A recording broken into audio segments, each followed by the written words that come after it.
¿Qué tal, amigos? Muy buenas tardes. El día de hoy tenemos un invitado especial. Bienvenidos a su programa En Confianza. El día de hoy con el diputado local Edgar Samuel Ríos Moreno. ¿Qué tal? El saludo post-pandemia. Perfecto, muchas gracias. ¿Verdad? Pues un gusto tenerte. La verdad, sabemos que tienes un espacio y una agenda muy ocupada. Gracias por el espacio. Estamos aquí en la Cámara de Diputados local, en Toluca. Y pues bueno, la idea de este espacio es que la gente conozca un poco más quién es Samuel Ríos, ¿no? Ver qué has hecho, de dónde vienes, y esta parte donde muchas veces no sabemos qué es lo que hace un diputado, y muchas veces pues creo que tenemos un mal concepto, ¿no? Como pues nada más van a levantar el dedo, no hacen nada por su municipio, nunca regresan, este tipo de cosas. Pero sí me gustaría empezar primero, si tú me lo permites, Samuel, Claro. ver quién es Samuel Ríos, de dónde viene Samuel, quiénes son tus papás, cuántos hermanos tienes, coméntanos un poquito. Sí, muchas gracias. Bueno, pues mira, yo tuve la oportunidad de venir de una familia, clase media, donde pues afortunadamente tuve la oportunidad de tener una buena educación gracias a mis padres, que se llama Samuel Ríos Reglado. Mi mamá se llama Silvia Moreno Cervantes. Tengo actualmente de mamá 3 hermanos, bueno, 2 hermanos y una hermana, Luis, Carlos y Carolina. Serían tus tíos por parte de tu mamá. Sí, son tus tíos por parte de tu mamá, son ¿no? mis hermanos. Ah, tus hermanos, perdón. Mis hermanos, y por parte de mi papá también tengo un hermano mayor. Ok. Se llama César. Ok. Que él es fue su primer hijo de su primer pareja. Y bueno, pues de ahí es que pues, tenemos una familia muy unida. La verdad es que crecí en cierta estabilidad, y eso me permitió, bueno, pues tener pues una buena educación hasta cierto punto. Okay. Y pues sí me dio la posibilidad de tener pues, un panorama un poquito más amplio de muchas cosas. Aparte, fíjate que quiero hacer aquí un paréntesis, porque esto de la gestión pública, esto de andar en el mitote, lo heredas de tu papá, ¿no? Tu papá ha sido un luchador social, ha tenido esta parte de organización, de estar viendo esto. ¿Tú creces viendo todo esto, Samuel? ¿En qué momento dices, me gustaría hacer esto, y en qué momento te involucras en la parte de la gestión social? Sí, mira, más bien te voy a platicar. Yo, realmente mi papá se dedicó muchos años, o se dedica actualmente igual, al tema de la producción de plátano y comercialización. Ok. Que digamos es una empresa ahí que tiene toda una vida, que posteriormente yo también retomo, y es una de las empresas que yo tengo actualmente. Pues yo vengo más del sector empresarial que político. Ok. Crecí en la central de abastos, entonces pues, en un ambiente pues de mucha realidad, ¿no? Donde me refiero en el tema de la cultura del esfuerzo, donde pues tenía que irme a las 4 de la mañana, abrir a las 5 de la mañana la bodega, ¿no? Sí, me tocó descargar trailers, atender a clientes, infinidad de temas, okay. ¿No? La comercialización. Entendí, me crié en un ambiente donde la palabra pues, tiene valor, porque muchas de las operaciones que se hacen en el comercio ahí, pues no firmas nada, o sea, tú mandas y le vendes a alguien un camión, claro. Y, pues confías es un trueque ahí medio raro ahí en la central de abastos, porque a diferencia de otros lados, donde entonces por contrato ahí es una operación muy informal. Y también tiene la parte formal, ¿no? Donde pues, le puedes vender a supers o etcétera. Claro, pero digamos que la mayor parte de la comercialización es persona a persona, ¿no? Persona a persona, ¿no? Y tratas pues con gente de todo tipo, porque pues vienen a comprarte de otros lados de la República. También los mismos operadores con los fletes pues vienen también de diferentes partes. Entonces es la verdad una riqueza cultural muy interesante.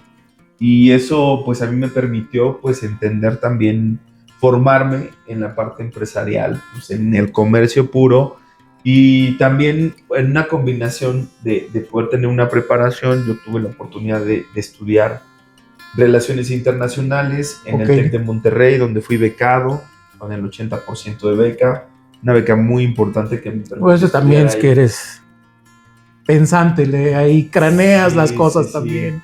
La verdad es que sí, siempre me gustó la escuela, siempre fui de buenos promedios. Ok.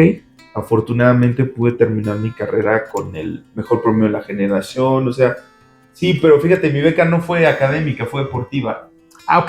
¿Qué deporte Sí, practicas? ¿Qué deporte es en el que? jugaba fútbol, soccer, digo, Ok. ya tiene muchos años que no lo practico, pero digo, de broma hace como 20 kilos, ¿no? Jugaba fútbol y pues en algún momento pues tuve un buen nivel y producto de eso es que me becan Ok. en el TEC, en una de las becas más altas que tiene, y pues muy agradecido con mi alma mater ahí. Le mando un saludo a todos los profesores, a todos nuestros compañeros que en su momento estudiamos ahí, y muy contento porque ahí, fíjate que ahí es donde nace mi interés por la política, porque Ok. al estudiar relaciones internacionales, pues obviamente estudias los escenarios políticos y económicos históricos. Y de O sea, toda la región, de todo el mundo, ¿no? No sí, sí, solamente sí. de México. Esto te da como muchos referentes y supongo que con tu experiencia en esta parte de comercio, pues ves, abre todo tu panorama, ¿no? Y entonces, ese tipo de cuestiones, ¿cómo las puedes trasladar a la política, Samuel? Pues sí, mira, sobre todo porque pues estudias, por ejemplo, problemáticas que tuvieron en otras partes del mundo, guerras, países devastados, etcétera, y cómo han tenido un resurgimiento muy importante, una Ok. fortaleza económica después de haber tenido una catástrofe y en algún momento pues a mí me frustraba mucho el tema de que pues en nuestro país tenemos todo, ¿no? O sea, todos los climas, una Literal, ¿no? cultura fabulosa, una economía fuerte, una ubicación privilegiada, es decir, tenemos mucho potencial para que México esté en otras condiciones y el entender los errores que se han cometido en la política, el entender los intereses que han movido al país durante muchos años, me da esa inquietud de empezarme a orientar hacia la política, Ok. que fue como crear una conciencia de que las cosas podían mejorar. Y bueno, pues eso me permite que en primera instancia me consolide empresarialmente, porque también algo que yo no visualizaba es el tema de vivir de la política, porque desde mi opinión, yo creo que muchos políticos que viven de la política en muchas ocasiones pues están sujetos a los intereses de la misma política, ¿no? Claro, sí, Para sí, sí, subsistir, ¿no? Si, te va acotando bastante, ¿no? sí, si tu ingreso depende al 100% de eso, creo que en algún momento, pues en un mundo capitalista, pues tu prioridad puede ser pues, comer y tu Sí, familia, ¿no? claro. Etcétera. Entonces a veces yo veo que si tienes una posición firme, pues, a veces algunos compañeros no la defienden al 100% pues, por esta dependencia No, y también hay que ser bien claros, hay muchos intereses también que te van llevando a los distintos puestos, ¿no? Pero cuéntame un poquito, ya nos comentas esta parte de tus inquietudes, de no querer repetir los mismos errores, de decir creo que esto no va por ahí, la manera de cambiarlo pues es infiltrándome en el sistema, como Sí, dice, claro. ¿no?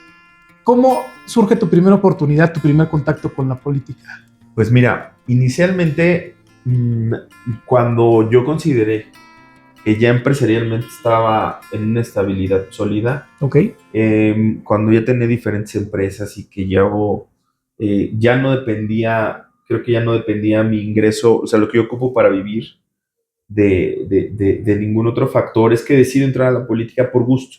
ok, Afortunadamente, a muy corta edad tuve la oportunidad que me fuera muy bien en el tema empresarial y eso me permitió pues que entrara con holgura a la política y en primera instancia pues yo entré a apoyar a algunos candidatos.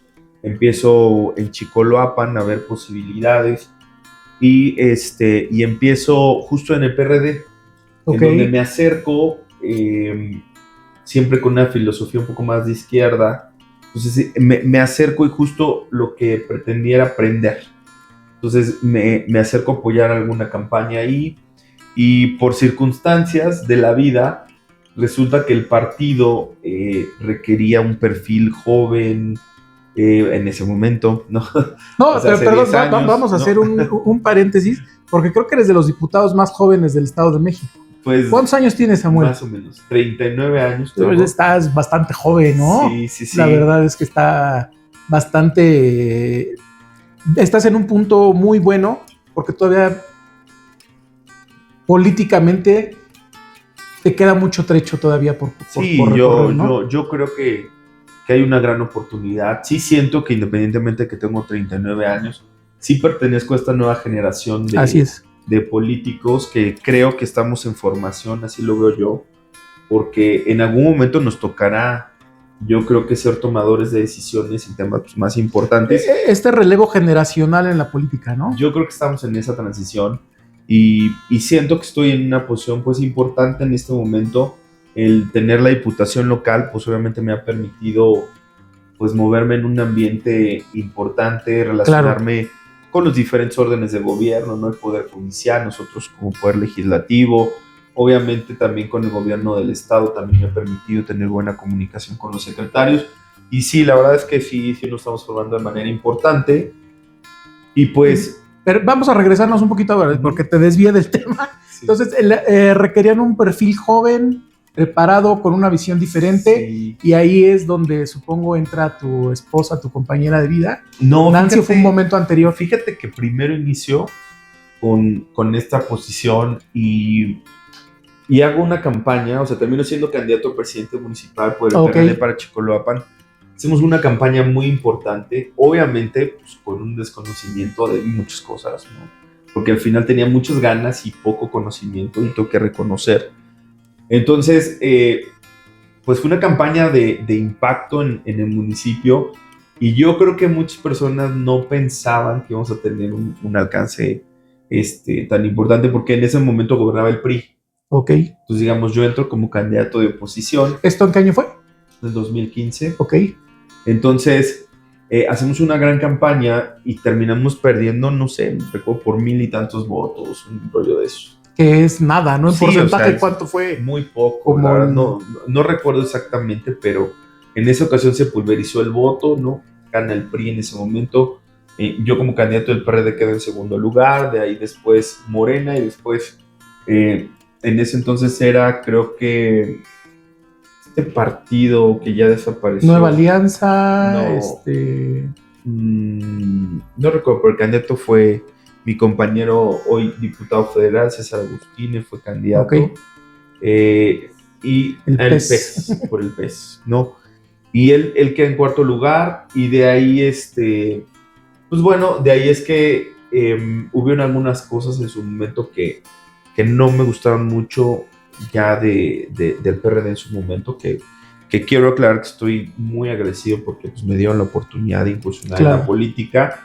Sin embargo, creo que los partidos van evolucionando y hubo aspectos, terminando la campaña, que yo me di cuenta de algunas cosas ahí medio raras que no me gustaron. Que ahí también ves cuando empieza este coqueteo entre PRI, PAN, PRD, y empieza como a no serle fiel a sus principios el PRD, ¿no? Sí, entonces yo me quedé con una sensación, ¿no? De que hubo ahí algún tipo de acuerdo, ¿no? Para que, porque fue muy poca la diferencia, hubo detalles, ¿no?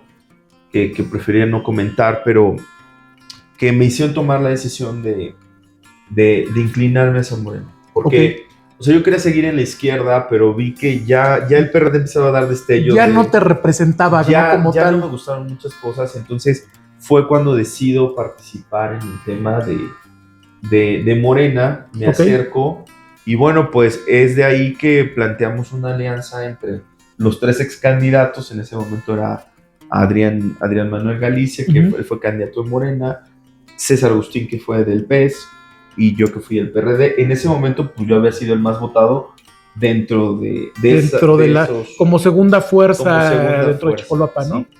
Entonces, al entrar en Morena, bueno, pues entramos los 3.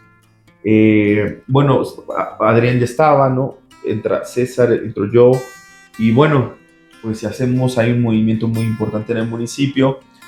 Obviamente, pues yo buscaba la presidencia municipal por Morena, estuvimos trabajando muy fuerte. Que aparte ya decías, pues si ya estuve aquí a nada, pues ya con el apoyo ya es seguro que la tenemos, ¿no? Sí, entonces esa alianza funcionó muy bien porque pues al final Adrián termina siendo candidato a diputado local y gana, ¿no? Claro. César Agustín termina siendo candidato a diputado federal y gana, ¿no? Y en nuestro caso, bueno, pues tuvimos la fortuna de de encabezar la presidencia municipal con género mujer, que ahí es donde entra obviamente Nancy, que también hizo un extraordinario trabajo desde mi opinión como presidenta municipal, con sus aciertos, con sus errores como cualquier ser humano. Claro. Pero creo que sí hay un antes y un después. En el caso de Chicoloapan, creo que las políticas públicas que llevó a cabo le dieron a Chicoloapan un tema diferente, un actor político que también ha generado pues mucha controversia, es decir, con un perfil muy fuerte, ¿no? Claro. Y eso a veces incomoda a ciertos sectores o a cierta élite política, o se sienten amenazados de que un perfil tan fuerte, mujer, ¿no?, pudiera tener una posición de esa parte, ¿no? Que digo, pero la gente a final de cuentas reconoce el trabajo y le refrenda la confianza en el 21 para la presidencia municipal, ¿no? Sí, fíjate que Nancy es un actor político que sí, honestamente, a muchos en la política nos sorprendió. El crecimiento que tuvo fue impresionante. O sea, cuando arrancó su gobierno y después la forma en la que fue creciendo, pues yo me siento muy orgulloso de lo que ha logrado.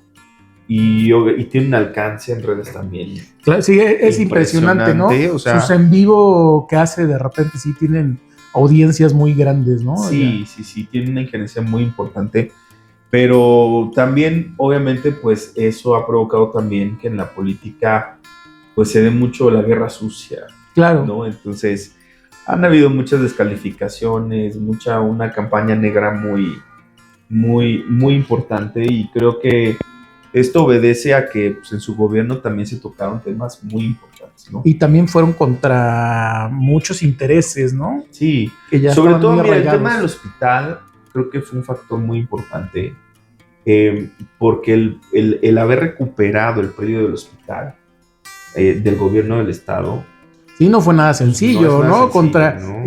Recordemos que esa etapa todavía estaba Alfredo del Mazo, ¿no? Entonces sí, era PRI contra Morena, no era así como que, a ver, espérate, ¿no? No, porque aparte hay muchos temas de fondo. Claro. Es decir, como nunca protocolizaron la donación, se logra recuperar el predio, y pues tú sabes que eso implica que si no tenías el predio, pues cómo inviertes recursos, ¿no? Implícitamente se da una desviación de recursos, por ende. Digo que nunca has hecho nada, el tema está ahí en el limbo, tampoco nunca fue nuestra intención exhibir ningún tema de estos tipos, siempre el tema fue que el hospital se concluyera. Que está próximo a concluirse, sí, ¿no? A ver, la obra ya está terminado. Este año o en este periodo seguramente ya está planteado que se le va a asignar presupuesto para el equipamiento y que entre en funcionamiento.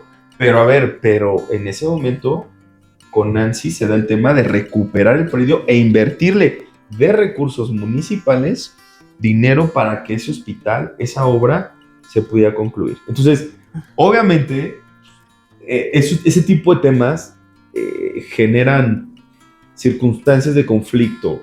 Claro, Y vuelvo a repetirte, pues hay muchos intereses ahí que provocan pues, que estas élites tienen una campaña de desacreditación muy insistente, ¿no? Y luego se retoma el tema de las oficinas del PRI, que están justo en la cabecera municipal de un predio que era un predio municipal, ¿no? Y se lo apañaron. Sí, entonces los notificamos, en algún momento, bueno, la presidenta nos notifica y resulta que pues, no se quieren salir, entonces se hizo el procedimiento conforme a derecho, entonces después se termina por optar el proceder legalmente y ya se terminan sacando sus cosas y demoliendo las oficinas para hacer lo que hoy está ahí, que es un museo en la parte de arriba. Es un teatro al aire libre muy bonito. Buenísimo, ¿no? Que yo creo que esta parte de espectáculos de recuperar las fiestas de en la cabecera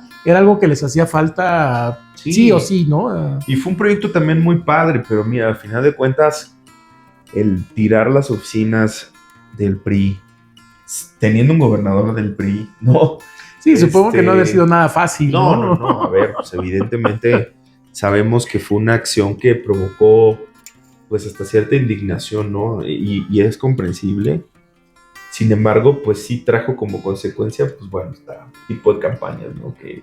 Y acciones que pues, la verdad muy desagradables, en una persecución muy fuerte, que ahí es en donde en algún momento nosotros siempre hemos planteado el tema que también el respaldo político que uno en su momento requiere de algunos Claro. actores, pues es importante, porque al final, mira, Sí, que no te sientas que estás luchando solo contra el gigante, ¿no? Sí, porque mira, nuestra confrontación en su momento de ideologías, al menos en Chicoloapan, fue en serio.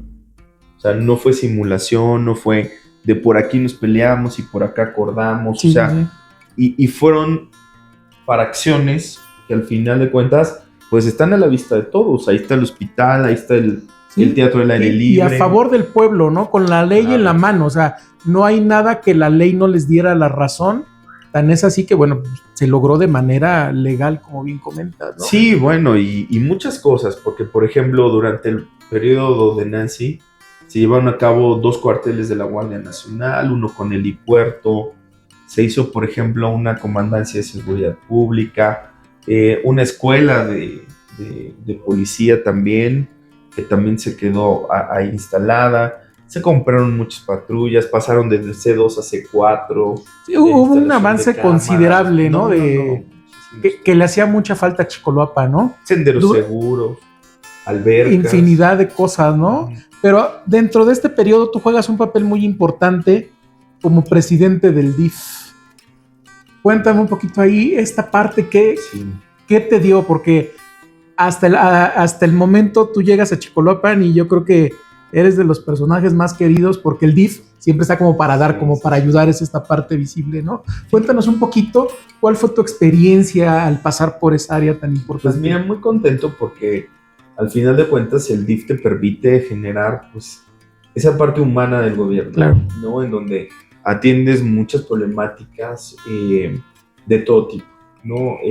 Y la verdad es que uno de los principales logros que te puedo decir es que metimos un programa alimentario que hoy a la fecha se mantiene en el gobierno, en donde justo atendíamos un sector de la población que no contemplaban los programas sociales en su momento, ¿no? Que eran adultos mayores de 60 a 64. En ese momento no había ningún apoyo para ese sector.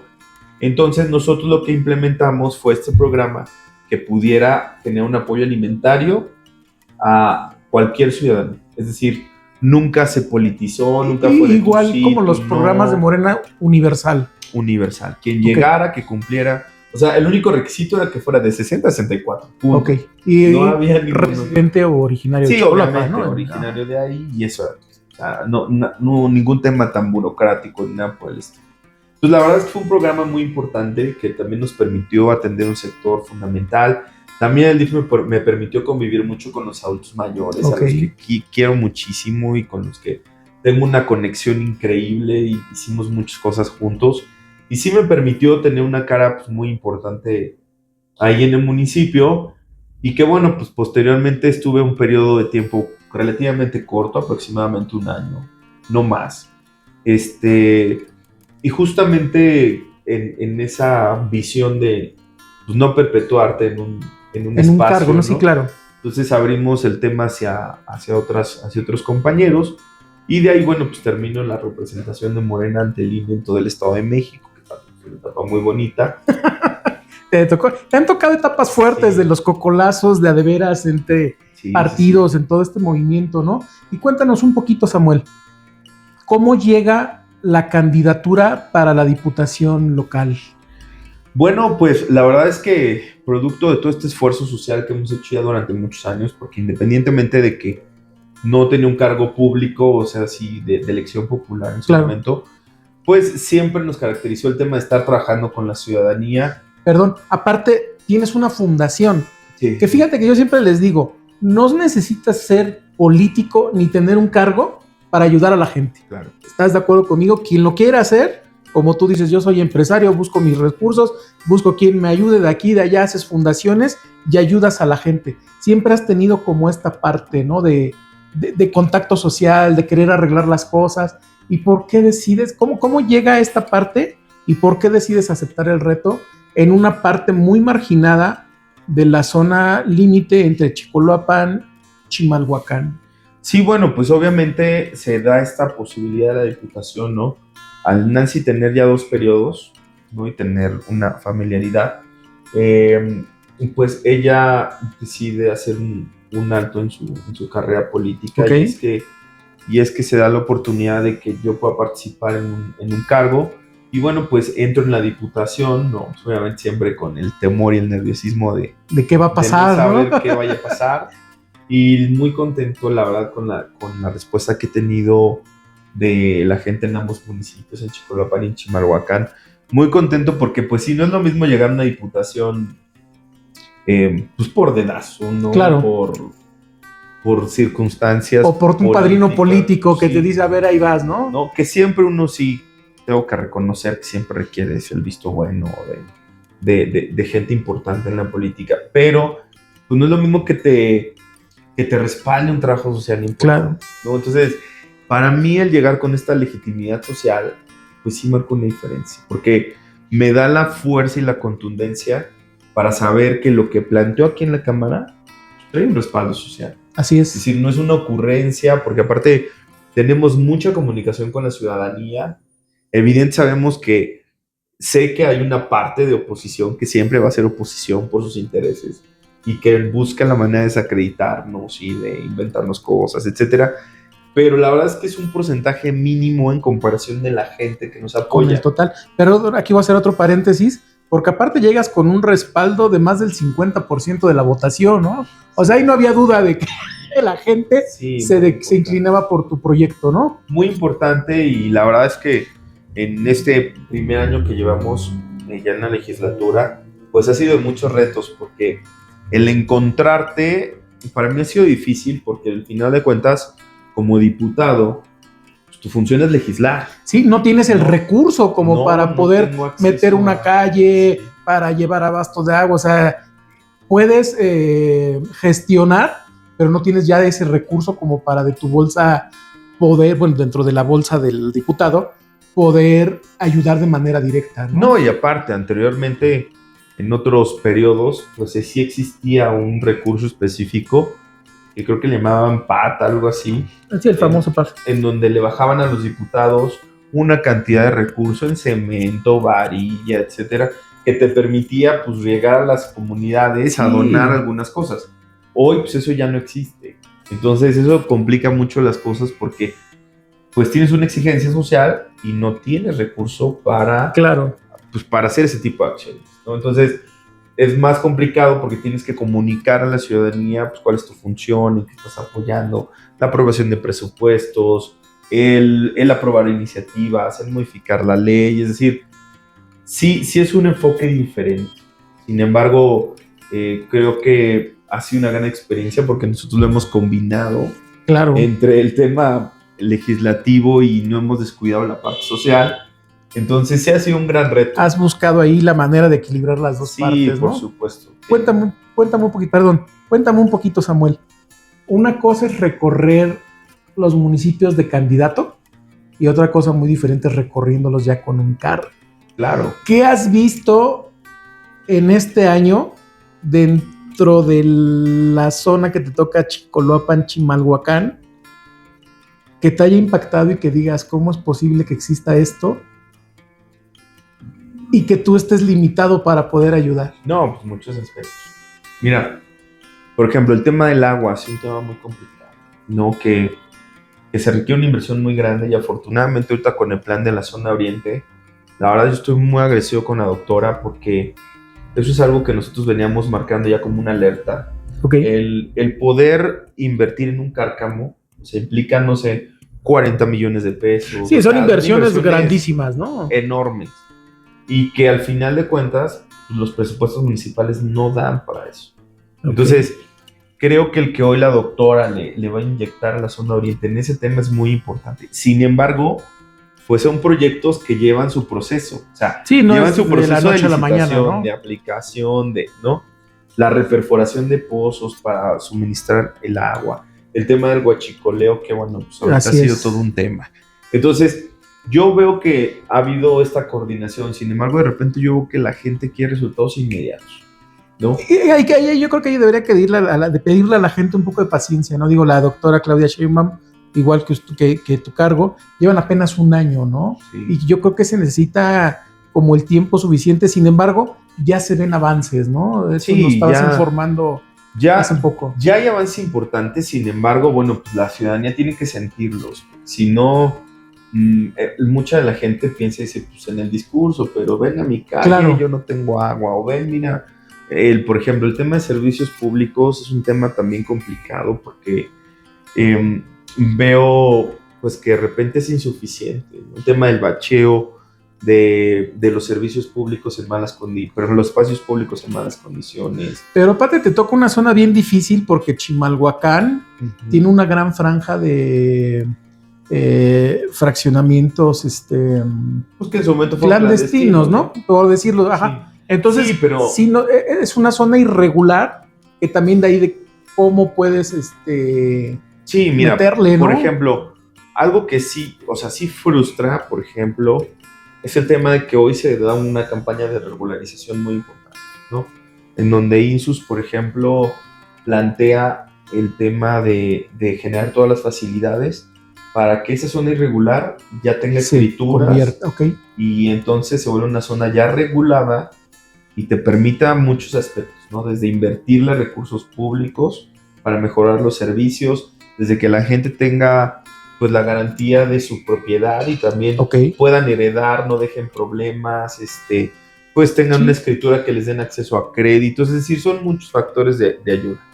Y se genera un plan en donde, por ejemplo, requiere el INSUS una carta por ejemplo, del comisario ejidal para validar que efectivamente en ciertas zonas de Chimalhuacán, por ejemplo, que esa persona es la correcta para escriturar, ¿no? Y no hay ahí una no hay tercerización para que aprovechen otras personas. Con ¿no? un costo, por ejemplo, de 4,000 pesos, ¿no?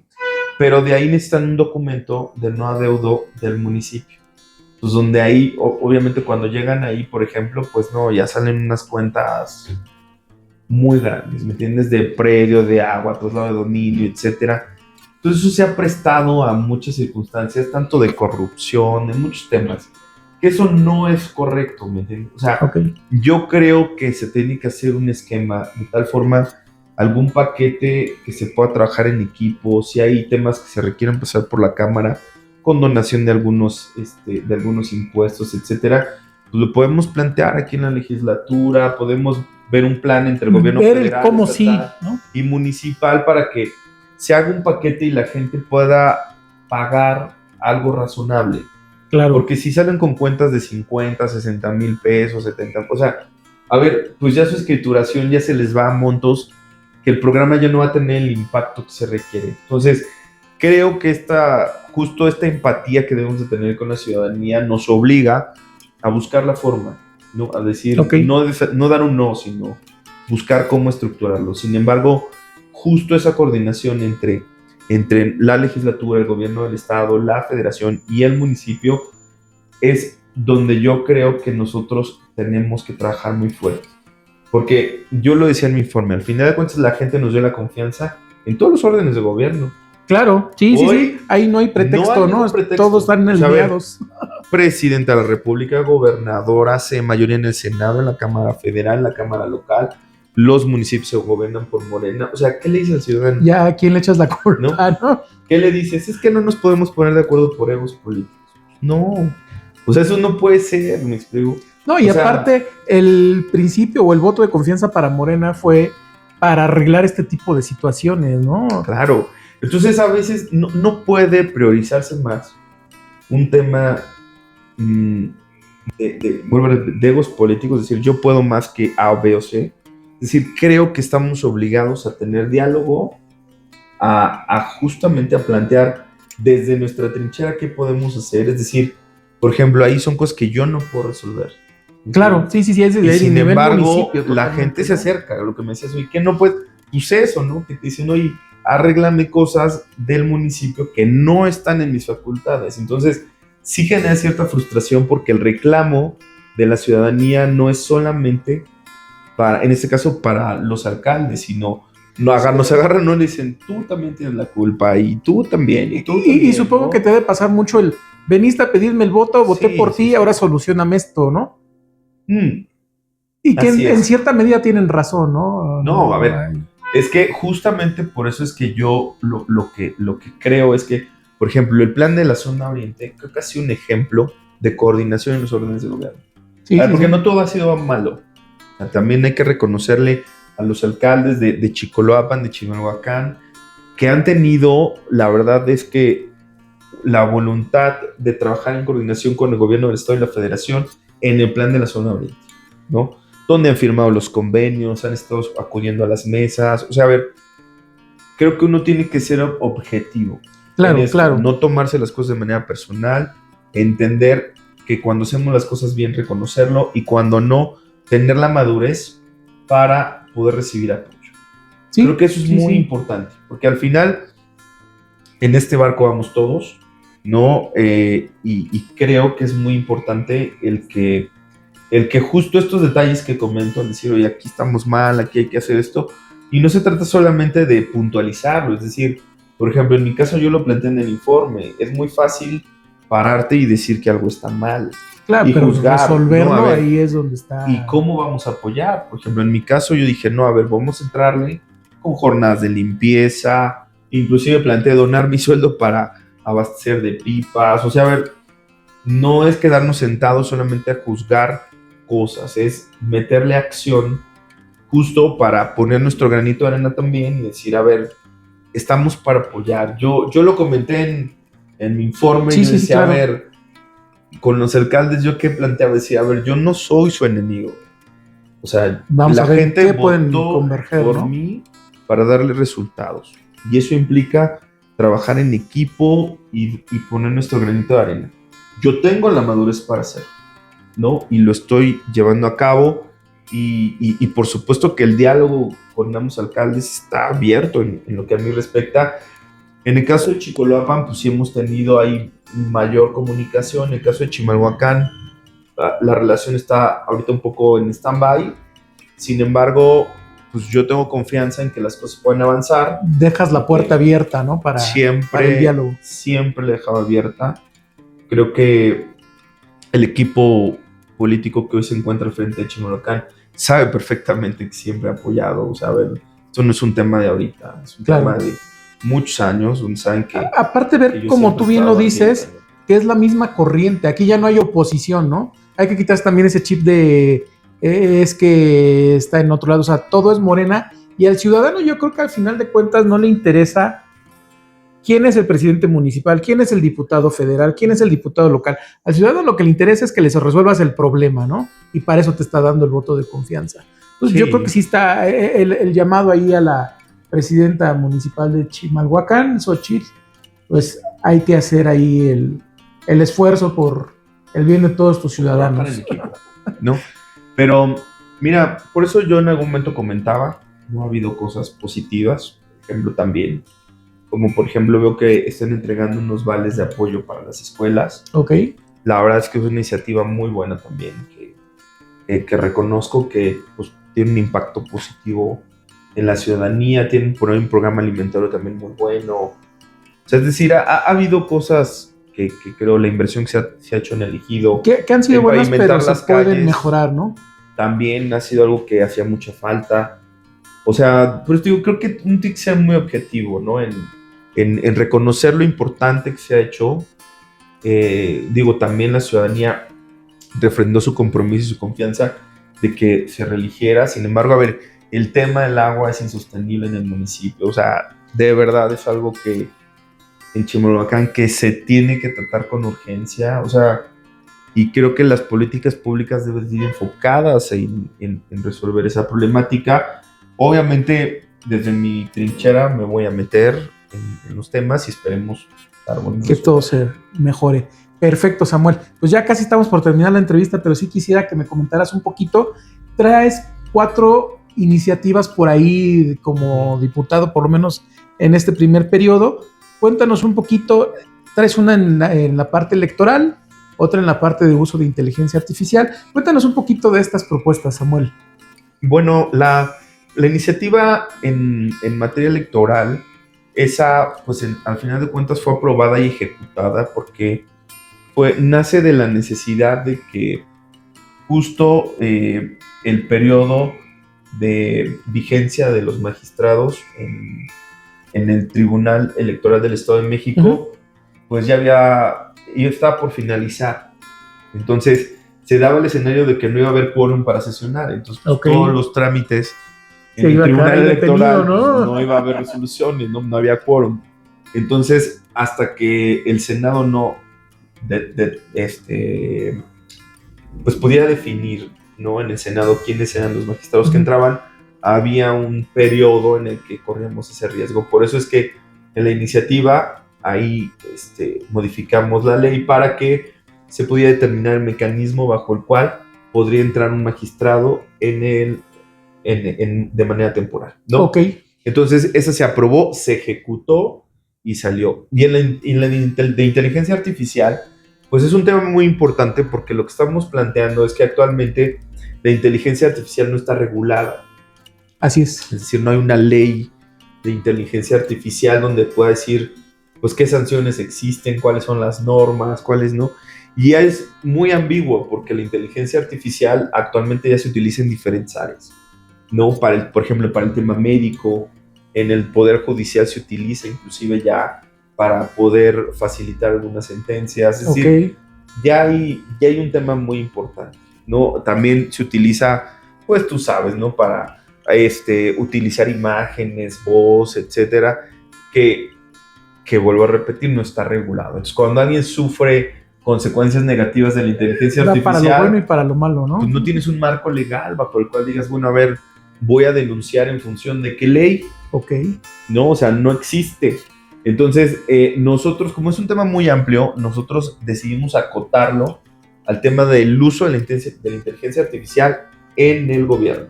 Ok. Es decir, cuáles son las reglas bajo las cuales se va a llevar a cabo el uso de la inteligencia artificial en el gobierno, ¿no? La aplicación, nosotros creemos que el uso de la inteligencia artificial va a ayudar mucho a erradicar la corrupción, por ejemplo, ¿no? La renovación de una licencia de funcionamiento, por ejemplo, ¿no? Si cumple con los requisitos, subes tus documentos. No es de, oye, ¿cómo le hacemos? ¿O qué? ¿O cómo nos arreglamos? No, a ver, yo cumplo, se renueva en automático. Ok. Por ejemplo, pago de diferentes cosas. Inclusive visualizamos el tema de tener bots en las dependencias donde ya puedas interactuar y puedas tener una mayor facilidad. Ya por lo menos que no te pongan jeta en la caja. Sí, ya es un avance, ¿eh? A ver, y que tus trámites sean rápidos. Claro. Es decir, si vas a un tema en específico, pues lo resuelves rápido, ya no estás 1000 horas esperando a que se desocupe, etcétera. Entonces, creemos que el regularizarlo va a permitir, ¿no?, que puedan fluir muchas cosas.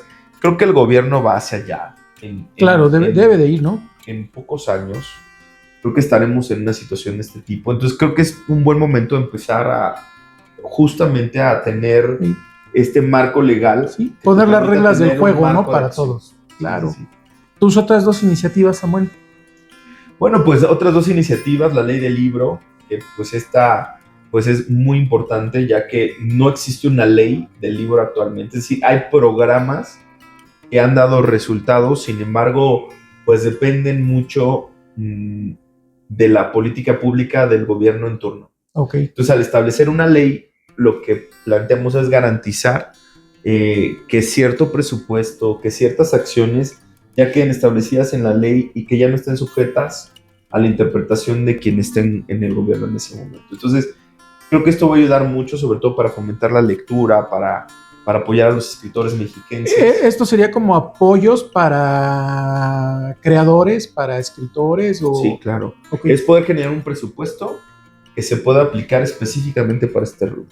Okay. ¿No? En donde justamente a estos escritores mexiquenses se les pueda apoyar, donde tengan presupuesto para proyectos, para toda la parte de docencia e investigación, que también puedan tener acceso a publicar, obviamente, sus investigaciones en libros, que tengamos una mayor alcance, por ejemplo, de libros, de instalaciones, que nos permita que nuestros jóvenes tengan acceso a la lectura de manera gratuita, de manera eficaz, eficiente, y pues esto viene a abonar.